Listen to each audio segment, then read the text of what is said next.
Olá, pessoal, bem-vindos a mais um podcast Sonho em Foco. Sou Valéria Giolo, sou psicóloga junguiana e hoje nós vamos falar um pouquinho sobre mitologia. Como que a gente trabalha com mitologia, os mitos, os contos de fadas na clínica junguiana. Para a gente começar o nosso podcast, eu trouxe aqui algumas perguntas que são muito comuns, que as pessoas normalmente me fazem sobre esse tema, né? Então, por que que a mitologia é tão importante para a gente que trabalha na abordagem junguiana? Por que que os mitos, os contos de fadas, eles fazem parte, né, desse processo?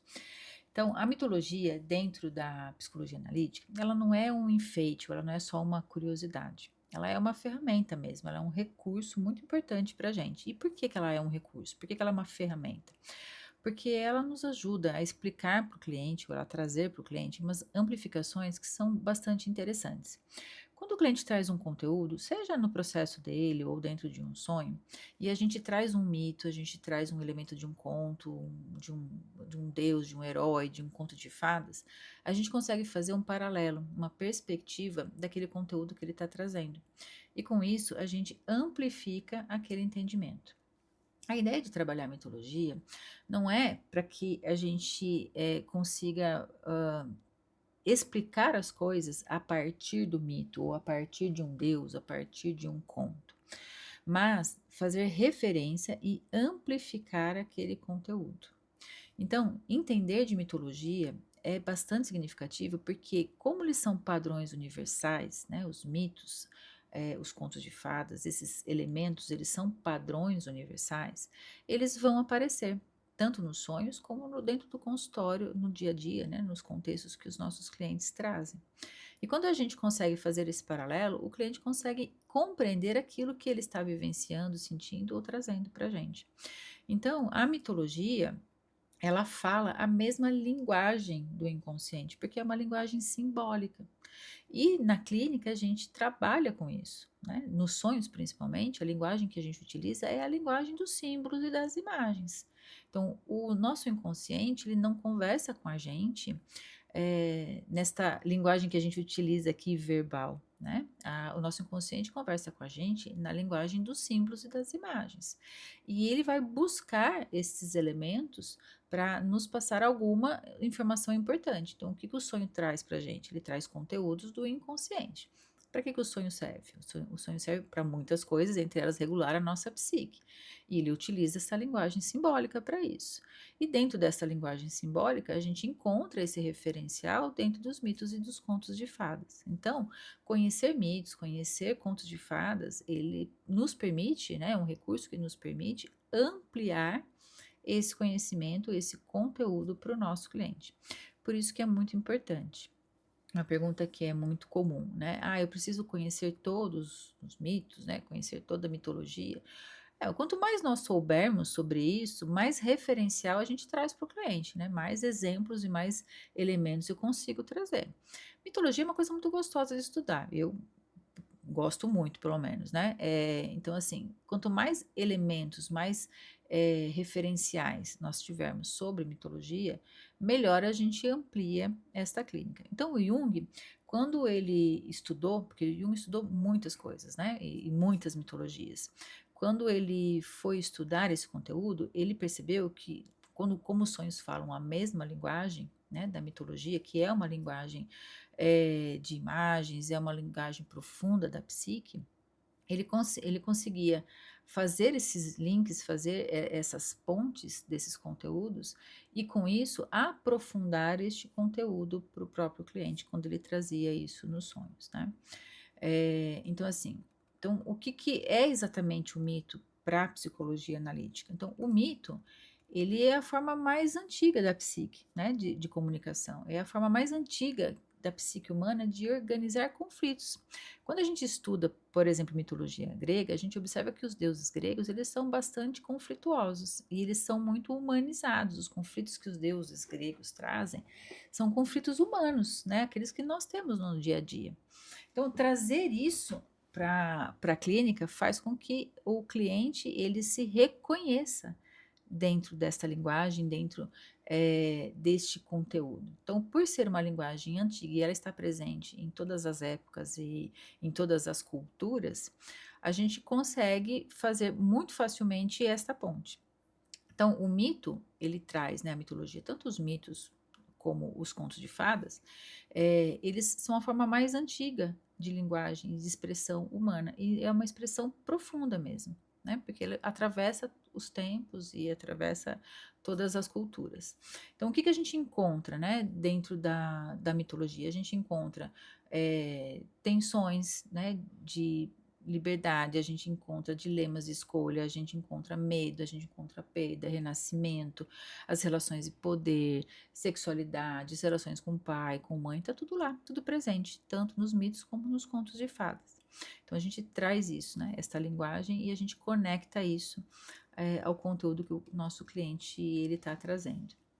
Então, por que que isso é importante? Porque é importante nós reconhecermos esses padrões, né, dentro da clínica.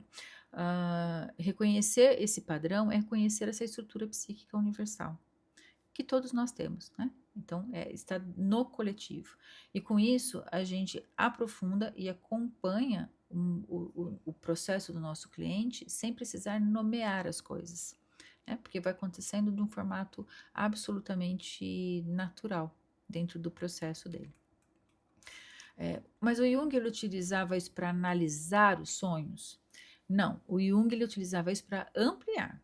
Então, nós não vamos trazer os mitos, né, esse material, os mitos dos contos de fadas, para analisar o sonho. A gente vai utilizar isso para ampliar, é para dar recurso, para dar mais material. Então, quando o cliente ele traz um sonho, e eu sempre falo isso, né? Sempre que a gente conversa sobre sonhos, a gente precisa respeitar sempre aquilo que o cliente traz, porque o símbolo do sonho é do cliente, não é nosso, né?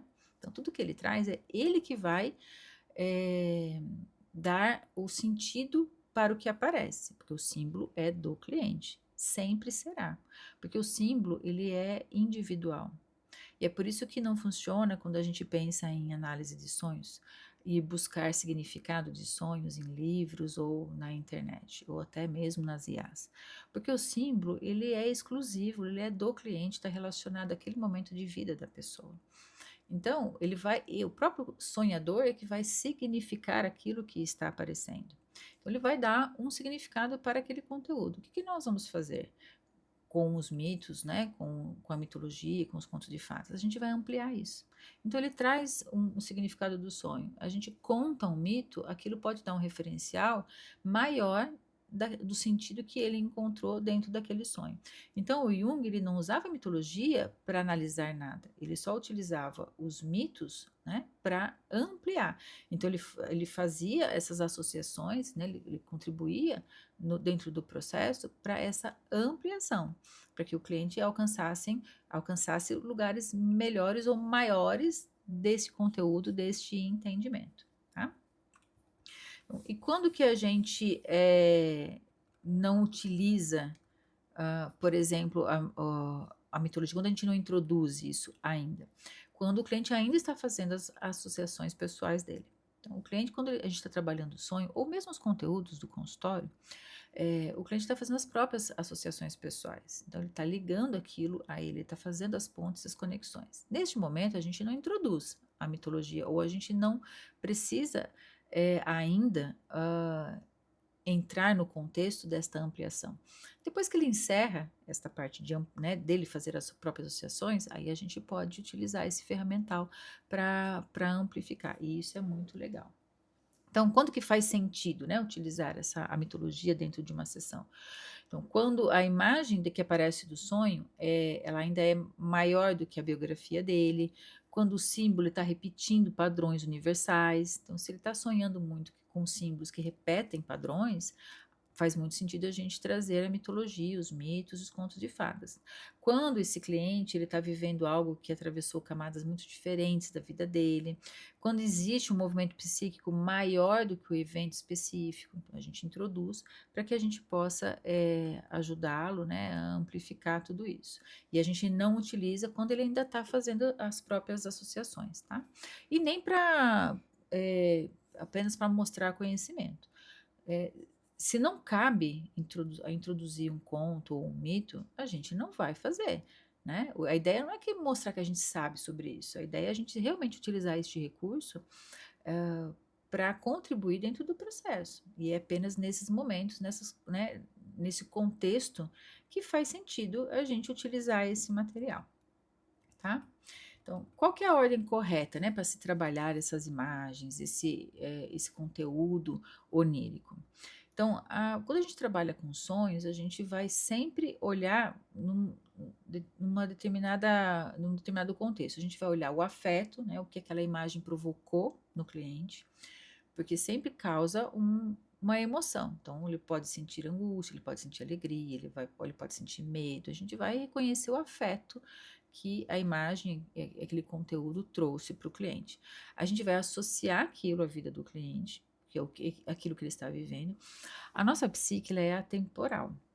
Então, não necessariamente um sonho, ele está trazendo um conteúdo do presente. Ele pode estar se referindo a algo que já foi, ou ele pode até estar trazendo algo que está por vir, porque ela é atemporal.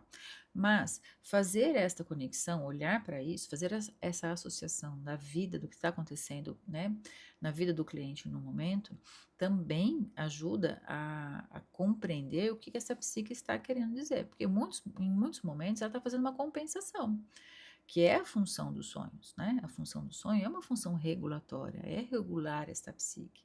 Então a gente faz essa ponte, a gente faz essa associação com o que ele está vivendo naquele momento, é conversar com a vida atual do indivíduo. A gente faz essas ampliações, fazendo esses paralelos, não necessariamente só com mitologia, mas com outros paralelos, né? E a gente faz referências culturais também. Então a gente vai seguindo uma sequência. Esta ordem, essa sequência, eu deixo bem explicadinho, eu ensino bastante isso no curso que eu faço, né? No curso que eu dou, sobre como fazer análise de sonhos na clínica. Então é muito importante, é muito interessante a gente seguir essa sequência, porque isso facilita e clareia para o cliente como ele vai olhar para esse material, né, que está chegando aí para ele. E a gente tem que tomar muito cuidado também para não engessar, né, a sessão. Quando você traz um mito, você não pode fazer perguntas muito fechadas a ponto de engessar esse conteúdo. Então, as perguntas elas precisam ser sempre abertas. Na mitologia, ela, ela proporciona isso. A mitologia ela permite que a gente faça muitas perguntas abertas. E a psicologia analítica, ela é assim, né? Ela é uma abordagem que ela é aberta. As perguntas são abertas, porque a ideia é sempre ampliar, amplificar. Como trazer o mito sem engessar a sessão, tá? Então, o mito ele deve ser uma pergunta e não uma resposta, tá? Então, sempre a gente vai fazer perguntas abertas para que o cliente reflita e não uma resposta àquilo que ele está trazendo. Isso também é uma coisa, é um conteúdo bastante importante para a gente, tá? Como que a gente traz esse material, né, esse mito para dentro da vida real? É quando a gente faz associação. Então, vamos supor que um sonho ele traga um conteúdo que está levando, né, o cliente a olhar para algo que precisa ser transformado, para algo que precisa ser encerrado e um novo ciclo que precisa ser iniciado. Então, a gente vai trazer um mito com esse contexto, né? Que se relacione, que converse com esta ideia que o sonho está trazendo para ele. Então, temos um mito que fala, por exemplo, de travessia? Temos. Temos um mito que fala de renascimento? Temos. Temos um mito que fala de encerramento? Temos. Então, a gente conta, faz né, essa associação, essa amplificação e permite que o cliente, então, olhe e trabalhe para isso com mais, trabalhe com isso, né, e com mais profundidade. Uma outra pergunta muito interessante que sempre as pessoas me fazem, né? É o que de fato a mitologia, os mitos e os contos de fadas eles proporcionam para a gente na clínica. Então, assim, ter este conhecimento ele aumenta a profundidade simbólica, né? Sem ficar psicologizando as coisas. Então, ele vai nos permitir aprofundar os conteúdos. Então, ele tira, né, o sonho, por exemplo, do contexto literal, ele protege essa leitura, essa análise, né, impedindo que a gente faça algo atropelado, apressado. Ele oferece uma estrutura organizada, uma estrutura simbólica organizada, ele amplia essa visão do cliente e o cliente vai ficando mais, ele vai se acostumando com esse conteúdo, ele vai se acostumando a trabalhar dentro desse contexto. Isso vai ficando automático para o cliente, ele fortalece essas tensões psíquicas, porque ele está aprofundando esse conteúdo. Então, é um referencial que é bastante importante para a gente. O que a gente precisa tomar muito cuidado é que muitas vezes as pessoas entendem os sonhos e até essas associações com mitologia como se fosse algo místico. Não tem nada de místico, não é porque nós estamos falando de deuses da mitologia que a gente está ligando isso a qualquer tipo de misticismo. A gente está falando isso de uma ferramenta, uma técnica, uma ferramenta, um recurso clínico que a gente vai utilizar, né? E não tem nada de misticismo. Então, assim, não é algo que é adivinhatório, não é algo que prevê nada, não é algo que determina nada, e não tem nada de misticismo nisso. É um recurso bastante importante, inclusive, para a gente, e ele é bastante direcionado nesse sentido. Então, temos que tomar bastante cuidado com isso também, para não passar essa ideia ou essa sensação, né, de ser algo místico dentro da clínica. Então, assim, qual que é o papel da mitologia na clínica? Então, a mitologia, ela coloca o sonho em perspectiva. Então, ela amplia, ela aprofunda, ela dá campo e ela funciona quando você respeita a experiência do cliente, você respeita o significado, né, do símbolo do cliente. Ela começa sempre, né, pelo afeto pessoal, pelo contexto de vida do cliente, né, aquele passo a passo que eu falei acima. Quando ela utiliza o mito, a mitologia, os contos de fadas para abrir e não para explicar, porque não é essa a função né, dos mitos dentro da clínica, não é explicar, é abrir, para manter o processo vivo dentro da clínica. Então, é uma dialética, uma troca constante, né, que a gente faz com o cliente, e ela leva a imagem para um gesto, né, para um movimento psíquico. Bem, então essa é a função da mitologia e essa é a importância da mitologia para nós que trabalhamos, né, principalmente na abordagem junguiana, trabalhamos com sonhos na clínica, tá bom? Então, assim, para você não perder os próximos episódios, se você gosta desse conteúdo, se inscreve no canal, ative as notificações. E não esquece de deixar o like para eu saber que você gostou.